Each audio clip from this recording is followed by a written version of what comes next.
నమస్తే ప్రజలారా, ఇక్కడ చూసిన సోషల్ మీడియాలో ఇన్స్టాగ్రామ్లో గతంలో తీర్మాన వలన మాట్లాడిన మాటలు వైరల్ చేస్తున్నారు. అసలు తీర్మాన వలన ఏం మాట్లాడిండో ఒకసారి విందాం. రెడ్డి వచ్చిన తర్వాత లేకపోతే ఉత్తమ్ కుమార్ రెడ్డి వచ్చిన తర్వాత మొత్తం జీవితాలు మారిపోతారు అనుకున్నా. ఏం మారాయి? వీళ్ళు ఇంకా ప్రమాదకరం.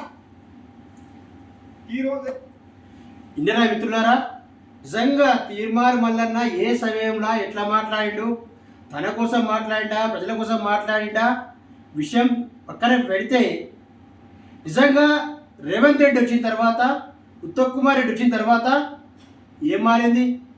ప్రజల బతుకులు మారలే, పేదల బతుకులు మారలే, ఇందిరామిల్లు రాలే, గులకుర్మకు న్యాయం జరగలే, బీసీలకు న్యాయం జరగలే.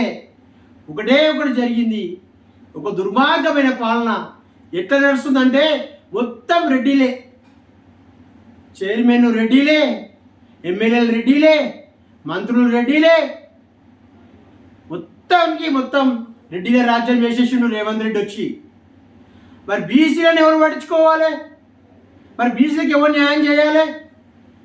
ఇలాంటి విషయాలపై ప్రజలు ఆలోచన చేయాలి. ఇప్పుడు వచ్చిన ఎంపీ ఎలక్షన్లలో కూడా, రాబోయే ఎంపీ సీట్లు కూడా మొత్తం రెడ్డిలు తప్పితే ఓసీలు. మరి బీసీల పాత్ర ఏది? మరి బీసీలకు న్యాయం ఎవరు చేయాలి? నిజంగా తీర్మాన వలన చెప్పినట్టు ఏం మారలే, అంతకంతా పరిస్థితి దిగజారింది.